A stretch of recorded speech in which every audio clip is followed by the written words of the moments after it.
Hi guys, யாரெல்லாம் இந்த video பார்த்துட்ருக்கீங்களோ அவங்களுக்கு பெரிய தேங்க்ஸ். ஸோ இன்றைக்கி வந்து ஒரு ரோட் ட்ரிப் vlog தான் from Netherlands to Germany.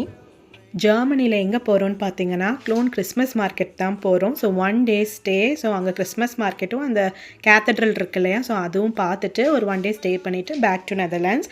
And காலையில் ஒரு 8:45க்கெலாம் கிளம்பிட்டோங்க. அன்றைக்குன்னு பார்த்து பயங்கர மிஸ்டாக இருந்துச்சு. ஒரு 1 hour டிரைவ்க்கு அப்புறமா நாங்கள் ஜெர்மன் பார்டருக்கு வந்து ரீச் ஆகிட்டோம். ஸோ அங்கே வந்து ஒரு குட்டி ரிஃப்ரெஷ் பண்ணலான்னு சொல்லிட்டு அங்கே பெட்ரோல் பங்க் பக்கத்தில் ஒரு ரிஃப்ரெஷ்மெண்ட் சென்டர் இருந்துச்சு. அங்கே பார்த்திங்கன்னா ரெஸ்ட் ரூம் யூஸ் பண்ணிக்கலாம், காஃபி இருக்கும் அண்ட் ரெஸ்டாரண்ட் மாதிரி சின்னதாக ஒன்று வச்சுருப்பாங்க. ரெஸ்ட் ரூம் வந்து இங்கே பே பண்ணி தாங்க யூஸ் பண்ணோம். அண்ட் அவ்வளோ க்ளீன் அண்ட் நீட்டாக இருக்கும். அதுவே வந்து சானிடைஸ் பண்ணிவிட்டு அதுவே சென்சர் மூலிமா ஃப்ளஷ் ஆகிக்கும். அண்ட் நான் வந்து கேப்பச்சினோ, என் ஹஸ்பண்டும் கேப்பச்சினோ குடித்தாங்க.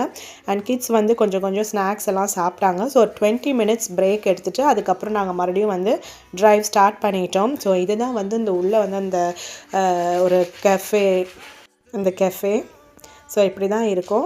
அண்ட் இது வந்து ஒரு 10 kilometers தள்ளி அங்கங்கே இது வச்சுருப்பாங்க. ஜெர்மனியில் மட்டும் ஸ்பீட் லிமிட்டே கிடையாதுங்க, ஹைவேஸில் மட்டும். ஸோ இந்த மாதிரி தான் பார் போட்டிருப்பாங்க. ஸோ நம்ம வந்து மேக்ஸிமம் ஸ்பீடில் போகலாம் அண்ட் கொஞ்சம் கேர்ஃபுல்லாக தான் ட்ரைவ் பண்ணோம். சிட்டிக்குள்ளே மட்டும் ஸ்பீட் லிமிட் இருக்கும். அண்ட் ஃபைனலாக நாங்களும் வந்து ஹோட்டல் ரீச் ஆகிட்டோம். இது வந்து back side view, parking view. அடுத்த வீடியோவில் மீட் பண்ணலாம்.